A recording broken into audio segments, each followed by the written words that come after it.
Este señor que veis aquí es Richard Dawkins, ¿no? Seguro que a algunos suena, ¿no? Atención, es uno de los mayores defensores de las teorías evolucionistas de Darwin, ¿no? Es uno de los mayores defensores del darwinismo y además es uno de los líderes ideológicos del movimiento ateo, ¿no? Es el autor de un bestseller mundial que se llama El espejismo de Dios, donde dice cosas tan bonitas como la siguiente, ¿no? Cuando una persona sufre una alucinación se le llama loco, cuando muchas personas la sufren se les llama religión, ¿no? Bueno, pues este hombre, Dawkins, que como digo es ateo, defensor de la ortodoxia científica, defensor de las tesis darwinistas, en una entrevista se descuelga con lo siguiente cuando le preguntan sobre el origen de la vida en la Tierra, cómo surgió esa primera célula, y Dawkins dice: hombre, la verdad es que esto es muy complicado, ¿no? Dice, pero bueno, una explicación tiene que tener, ¿no? Vale. Entonces le preguntan, ¿cuál es la explicación, señor Dawkins? Y dice, bueno, es decir, la vida en la Tierra pues pudo llegar a bordo de una nave extraterrestre. Ojo, no pasa nada. Ahora, en ese planeta de origen, la vida se tuvo que desarrollar de algún modo darwinista que no sabemos, ¿no? Claro, es como un quiero y no puedo, ¿no? Claro, o sea, aquí ha llegado a bordo de una nave extraterrestre. En ese otro planeta se tuvo que desarrollar de algún modo, siguiendo las leyes de Darwin, que no sabemos, pero tuvo que ser así porque yo soy darwinista, ¿no? Bueno, siguiente imagen. Bueno, ese señor que veis ahí, bueno, ya lo sabéis, es Charles Darwin, ¿no? El neodarwinismo intenta explicar el origen de la vida basada en la teoría de la evolución de Darwin y otra serie de campos científicos. El problema es que el neodarwinismo, para explicar el origen de la primera célula, aparece a principios del siglo XX y entonces no había ni microscopios electrónicos, ni existía la bioquímica como tal y por supuesto no se había descubierto la estructura del ADN en forma de doble hélice, que tuvo lugar unos 50 años después, como hemos visto, ¿no? Por lo tanto, el neodarwinismo actualmente no tiene mucho sentido. Lo que defiende el darwinismo, ¿no?, es que la vida evoluciona por selección natural, ¿no?, en base a mutaciones sucesivas y leves durante largos periodos de tiempo. Es decir, los miembros de una especie peor adaptados a su medio desaparecen y los que logran adaptarse se reproducen, consiguen reproducirse y son los que sobreviven, ¿no? La hipótesis darwinista ciertamente sirve para explicar determinados cambios en determinadas especies, determinados cambios físicos, ¿no? Pero desde luego difícilmente puede servir para explicar el origen de la vida. El propio Darwin escribió: si en algún momento pudiera demostrarse que cualquier órgano complejo no ha sido formado por modificaciones numerosas, sucesivas y leves a lo largo del tiempo, mi teoría se vendría abajo. Siguiente imagen. Y este señor es un prestigioso bioquímico, como otros muchos, que han descubierto una serie de elementos que no han sido formados por modificaciones numerosas, sucesivas y leves a lo largo del tiempo. Se llama Michael Behe, es un prestigioso bioquímico y es la cabeza visible de todo un movimiento que dice que el neodarwinismo, para explicar el origen de la vida, no hay quien se lo crea, ¿no? Behe estudió durante décadas dos elementos concretos: los cilios y los flagelos bacterianos. Los cilios son unos orgánulos de las células eucariotas y los flagelos bacterianos son unas estructuras en forma de filamentos que sirven para empujar la célula bacteriana. Bueno, siguiente imagen. Bueno, pues el bueno de Michael Behe descubrió que, por ejemplo, en el caso de los flagelos bacterianos, esto en realidad lo que es un sistema irreductiblemente complejo. Sistema irreductiblemente complejo. ¿Esto qué quiere decir? Que tira por tierra la teoría darwinista. Un sistema irreductiblemente complejo no ha sido formado por modificaciones sucesivas, numerosas y leves. ¿Por qué? Porque cada elemento por separado, en este caso del flagelo bacteriano, no tiene una función concreta. Para que se pueda aplicar la teoría darwinista, cada elemento tiene que tener una función para que evolucione a través de esas modificaciones sucesivas y leves, ¿no? Pero en este caso, en el caso del flagelo bacteriano, cada una de sus partes no tiene ninguna función por separado. Es decir, lo que defienden Behe y toda una corriente de microbiólogos y de químicos es que el flagelo bacteriano, igual que otros muchos elementos, vinieron ya así. Es decir, que los tuvo que ensamblar una inteligencia. No entran a decir si extraterrestre, inteligencia creadora, Dios, no entran en eso. Simplemente dicen que eso ya vino así. Es decir, vino así de fábrica, que no hay otra posibilidad, ¿no? Y ahí lo que estáis viendo es la estructura de este flagelo bacteriano, ¿no? Esa es la estructura de un flagelo bacteriano. Siguiente imagen. Esa es una imagen del flagelo bacteriano.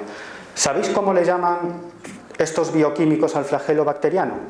Máquina genética. ¿Por qué?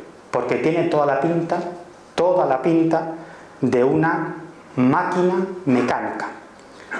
Está formada por una serie de piezas ensambladas, anillos rotatorios, paletas, rotores, transmisiones. Es decir, es la creación o la ensamblación, el ensamblaje de una serie de elementos para crear esta máquina genética, el flagelo bacteriano.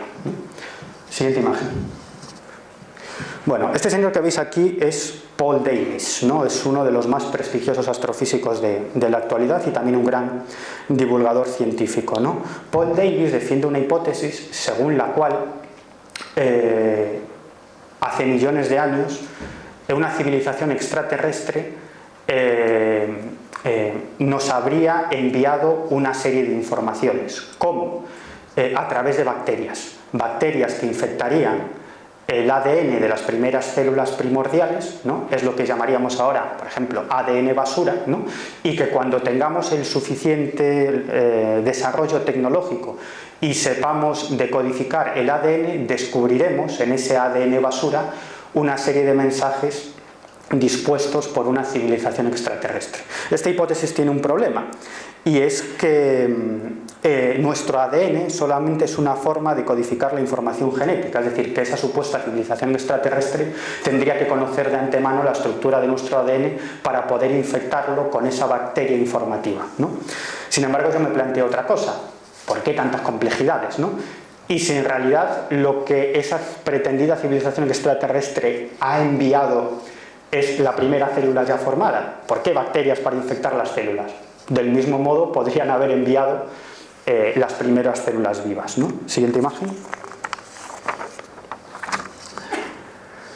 Bueno, ahora que ya os he contado todo esto, vamos a profundizar un poquito más, ¿no? Para que veáis la complejidad de una célula, ¿no?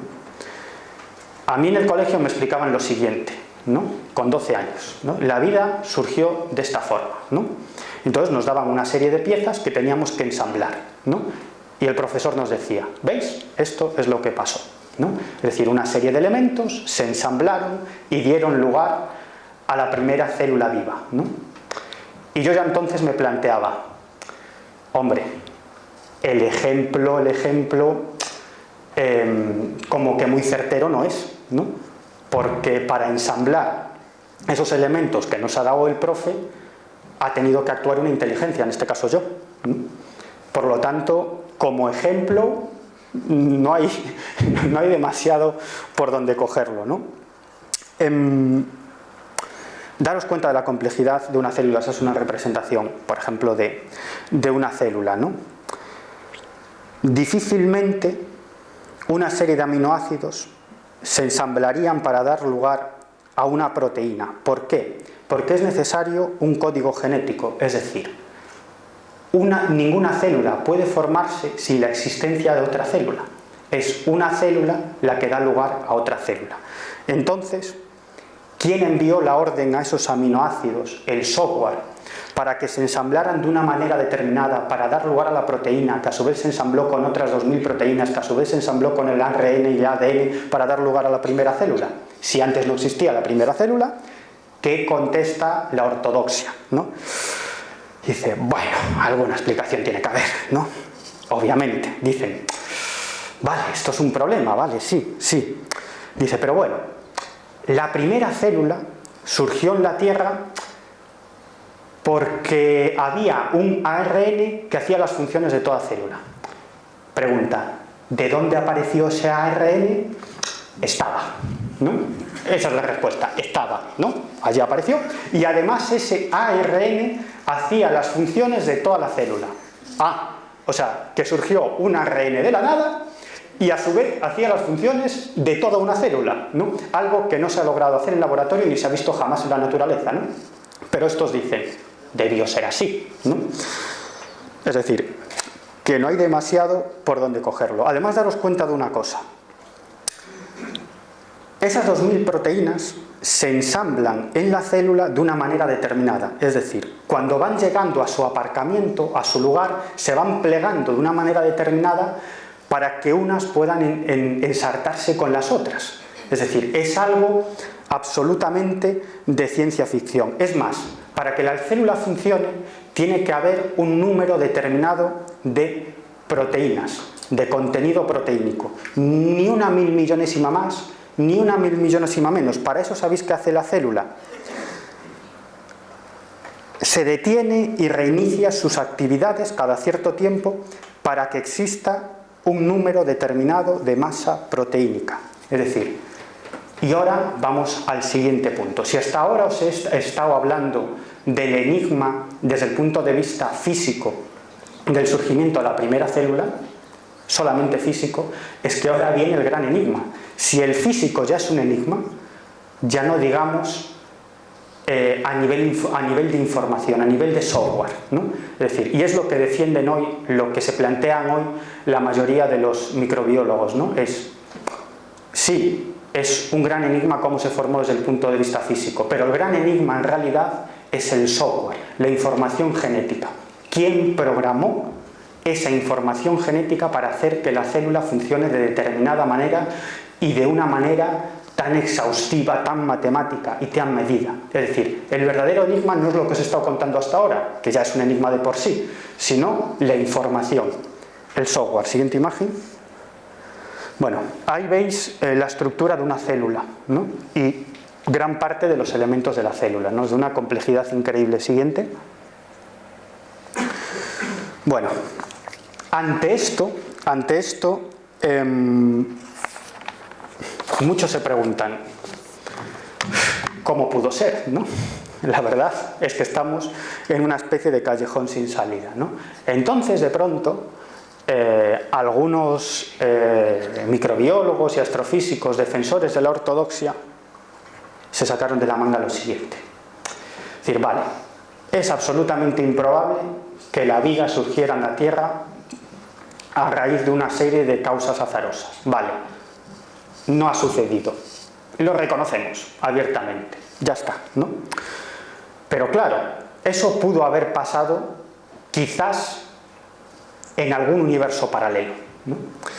Tiran de la teoría del multiverso, es decir, la existencia de infinitos universos paralelos, algo que está dentro de la ortodoxia científica hoy en día. Lo defienden la mayoría de los físicos cuánticos, ¿no? Nuestro universo, el universo nuestro, tridimensional, según las tesis o la tesis más defendida, surgió, como sabéis todos, por el Big Bang. El Big Bang no fue una explosión, esto es una manera muy superficial de decirlo.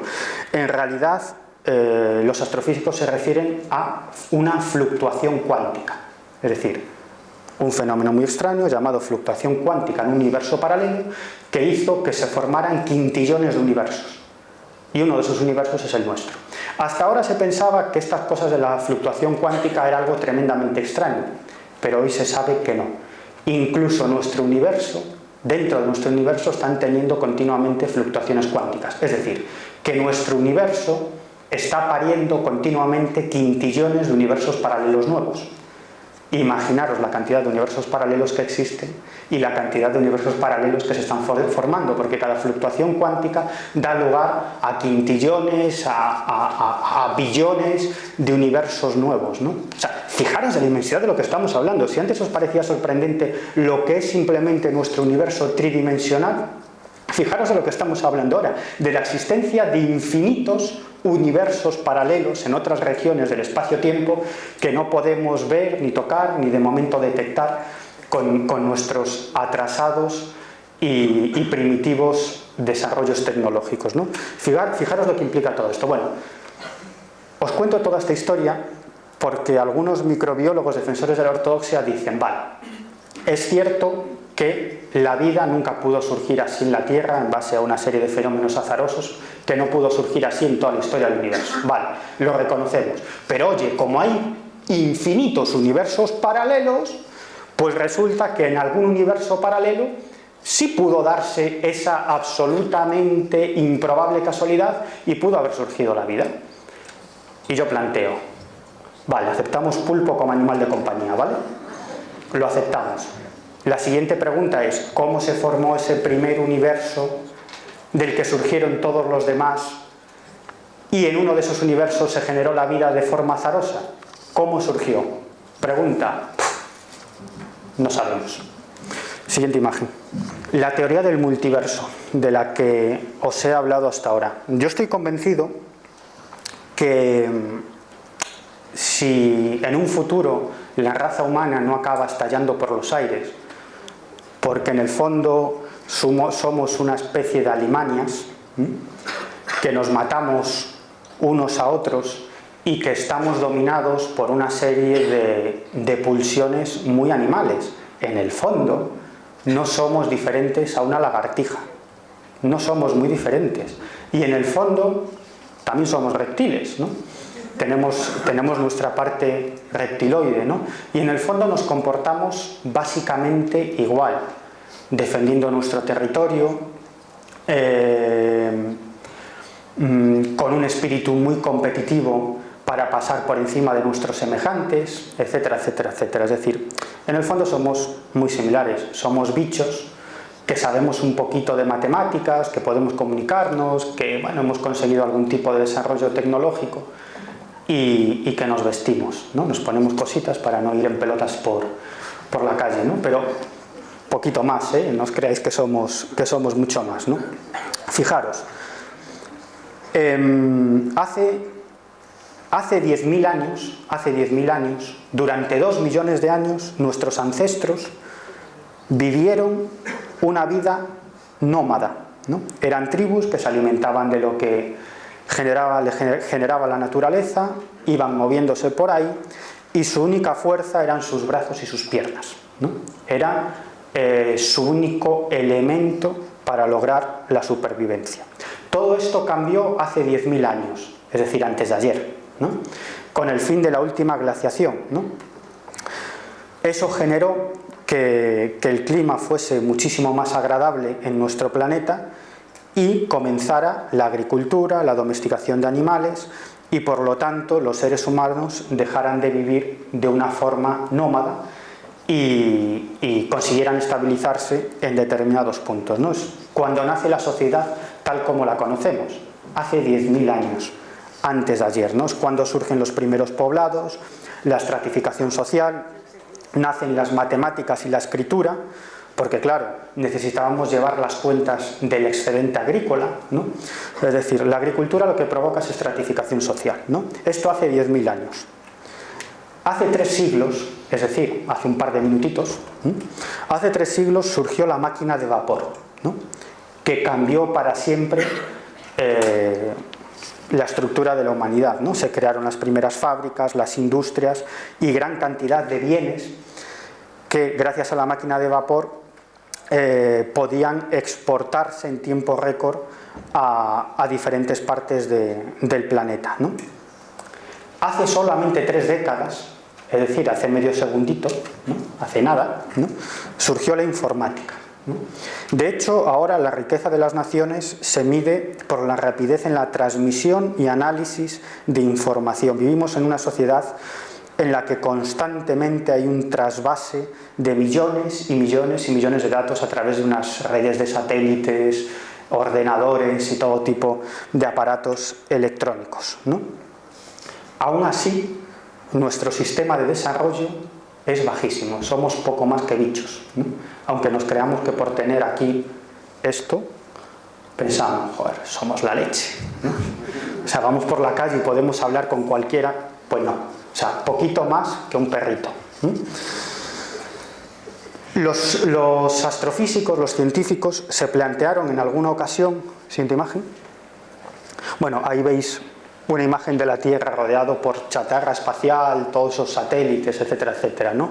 O sea, somos tan cretinos que no solamente estamos llenando de basura nuestro planeta, sino ya el espacio exterior, ¿no? O sea, tenemos una capacidad innata para joderlo todo, ¿no? Siguiente imagen. Bueno, entonces los astrofísicos se plantean lo siguiente, es decir, ¿cómo podemos medir el nivel de desarrollo de una determinada civilización, ¿no? Y la conclusión a la que llegaron es que solamente había una forma: el consumo de energía, la capacidad de consumir energía de esa civilización. Entonces dividieron las civilizaciones en 5 grandes clases o 5 grandes niveles, dependiendo de su grado de consumo de energía, del 0 al 4, ¿no? Os podéis imaginar en qué grado estamos nosotros, ¿no? En el 0, ¿no? La civilización 0 o las civilizaciones 0 serían aquellas que todavía utilizan su energía o su base energética en base a vegetales muertos, carbón, petróleo, etcétera, es lo que hacemos nosotros, ¿no? Seríamos una civilización 0. Una civilización 1 es la que es capaz de emplear toda la energía solar que proyecta su Sol. Es decir, toda la energía solar que el Sol proyecta en su planeta, pues esa civilización tendría la capacidad de emplearla. Una civilización de tipo 2 es la que es capaz de emplear directamente toda la energía de su Sol. Una civilización de tipo 3 es la que tiene la capacidad de emplear la energía de todos los soles de su galaxia, es decir, de los 200.000 millones de estrellas, imaginaros. Y una civilización de tipo 4 son dioses, ¿no? Una civilización de tipo 4 son aquellas que tendrían la capacidad de emplear la energía de determinadas fuentes exóticas, como la energía o la materia oscura, ¿no? Daros cuenta de una cosa: el universo tridimensional en el que nos movemos, nuestro universo, es simplemente el 4% del universo material. Y ya no nos vamos a otros universos paralelos, el nuestro, el que podemos tocar, el nuestro, ¿no? Pues todo nuestro universo material es simplemente el 4% de la materia de ese universo. El resto es lo que se llama energía oscura y materia oscura, que los científicos saben que existen a raíz de una serie de métodos indirectos, pero que no sabemos ni qué es, ni qué hace, ni dónde está. Es decir, el 96% de la materia del universo no podemos verla ni prácticamente detectarla, ¿no? Bueno, pues una civilización de tipo 4 tendría la capacidad de emplear la energía de estas fuentes exóticas. Sin irnos a una civilización de tipo 3, o sea, sin irnos a una civilización de tipo 4, la de tipo 3, ya la de tipo 3 tendría la capacidad de viajar por el espacio-tiempo, es decir, de viajar a universos paralelos. En Román Paladín, ¿qué serían para nosotros unos bichos de una civilización de tipo 1? Dioses. Es decir, tendrían la capacidad de ser un pensamiento, un ovni, tendrían la capacidad de ser una modelo internacional que apareciera de pronto ante nosotros, tendrían la capacidad de ser cualquier cosa, tendrían la capacidad de manejar a su antojo la materia y el espacio-tiempo, tendrían la capacidad de cambiar la humanidad en una milmillonésima de segundo, manejando los pensamientos de todos nosotros. Vamos, serían por supuesto inmortales y no necesitarían carcasa física para vivir, es decir, serían lo que nosotros llamamos dioses, ¿no? Os he contado todo esto por una razón, ¿no? Porque yo estoy convencido que en un futuro, si no volamos por los aires, nosotros seremos también jardineros cósmicos, sembradores de vida por otros sistemas solares y por otros planetas, ¿no? Y además, y esto creo que es lo más importante que voy a decir hoy, creo que es lo más importante, nada es importante obviamente, pero de todas las paridas que he dicho, esta es la más importante, ¿no? Estamos en un momento clave para la supervivencia de nuestra civilización. Es decir, los que tenemos la suerte de vivir ahora y en las próximas 2, 3 generaciones, seremos los responsables de que este mundo logre convertirse en una civilización cósmica o que saltemos por los aires y desaparezcamos como especie. ¿Por qué lo digo? Y esto no lo digo yo, lo dicen estos astrofísicos que han catalogado las civilizaciones del 0 al 4. Estos astrofísicos apuntan lo siguiente, ¿no? El espacio temporal más peligroso para una civilización es cuando la civilización pasa del 0 al 1. Nosotros estamos en el límite de una civilización 0. Es decir, ya estamos empezando a emplear la energía que proyecta nuestra estrella, el Sol, en nuestro planeta. Es decir, estamos en un momento de transición de una civilización 0 a una civilización 1. Y ahí es precisamente en esa transición cuando tienen lugar los grandes cambios sociales, cuando tienen lugar los grandes enfrentamientos, cuando tienen lugar las grandes guerras, cuando tienen lugar las grandes luchas ideológicas, con dos grandes polos opuestos. Los que quieren seguir como hasta ahora, y seguir como hasta ahora con el desarrollo tecnológico que tenemos supone que saltemos por los aires, y aquellos movimientos sociales, aquellos pensadores, aquellos filósofos, aquellos políticos que apuntan en otra dirección, que apuntan al cambio, ¿no? Y eso es lo que estamos viviendo, lo que estamos empezando a vivir ahora y que viviremos en los próximos 300 o 200 años, ¿no? Es decir, de aquí a los próximos 200 años será el espacio temporal clave para que acabamos desapareciendo, que por cierto a nadie le va a importar porque somos una mierdecilla por ahí, o realmente logremos sobrevivir como especie y convertirnos en una civilización cósmica. Por eso creo, y eso es algo que tampoco digo yo, sino que dicen estos astrofísicos, que la única forma de no acabar volando por los aires y de conseguir esa transición a una civilización 1 es mediante la unión de diferentes religiones, movimientos ideológicos, países, poderes, etc. ¿Cómo se lograría eso? Obviamente no con buenismo ni por arte de Birli Birloqui. Tiene que haber un elemento catalizador. Y ese elemento catalizador tendría que ser única y exclusivamente la exploración del espacio. ¿Por qué? Porque es necesario tales medios tecnológicos, de capital, de inteligencias, de científicos, que no lo podría hacer una sola nación. Necesitaría la colaboración de todas las demás naciones. Daros cuenta que actualmente nuestra civilización se basa en la economía de guerra. Es decir, la industria y la economía se basan en la guerra, ¿no? Estamos basados en una economía de guerra y eso lo sabe cualquiera, ¿no? Si logramos finalmente esa transición hacia una economía no de guerra, sino hacia una economía basada en el desarrollo tecnológico para la exploración espacial, obligatoriamente tendrán que darse acuerdos entre países enfrentados. Por eso es tan importante la exploración científica, por eso es tan importante la exploración espacial, por eso es tan importante el lanzamiento de sondas al espacio. Mucha gente dice, tal como está nuestro planeta, gastar tanto en eso, ¿no? Y estos astrofísicos, y yo estoy de acuerdo, dicen, no, es que ese es el único camino. Si no invertimos en eso y si no logramos que las naciones colaboren, desapareceremos, volaremos por los aires. Y de hecho ya está pasando. Os dais cuenta que hay infinidad de proyectos de exploración científica que necesitan la colaboración de Rusia, China, Estados Unidos y Francia. Por ejemplo, la Estación Espacial Internacional no lo podría haber realizado un solo país, sino que tiene que ser una confluencia de países, ¿no?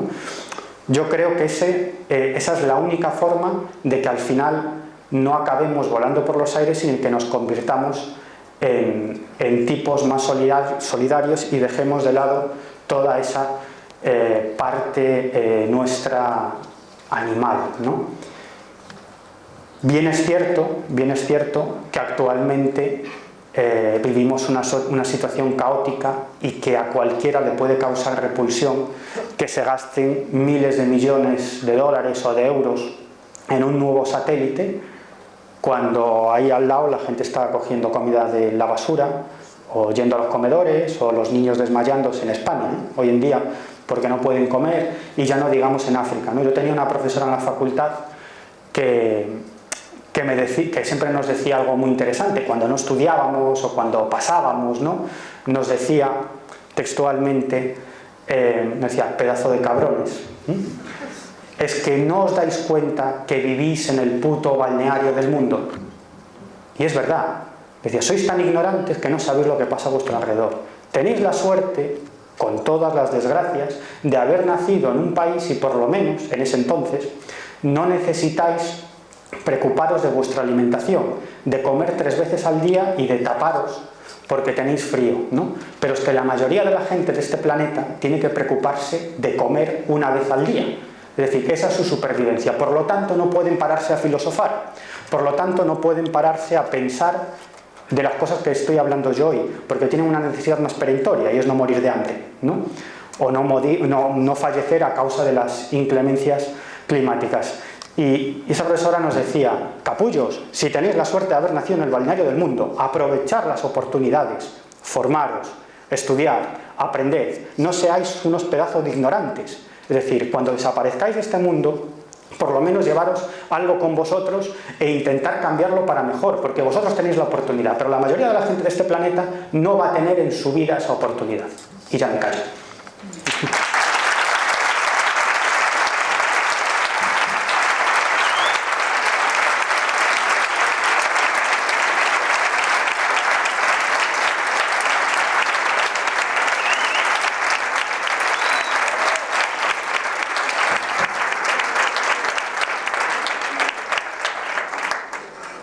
Solo una cosa, ¿no? que es lo que hago en todas las charlas y conferencias que voy por ahí dando, ¿no? Si alguno de vosotros ha vivido algún tipo de experiencia relacionada con el fenómeno OVNI, me interesa muchísimo. No tengáis ningún problema en asaltarme y contármela. Probablemente ahora no os pueda prestar mucha atención, pero voy a tomar vuestros datos y os llamaré, ¿vale? Muchas gracias.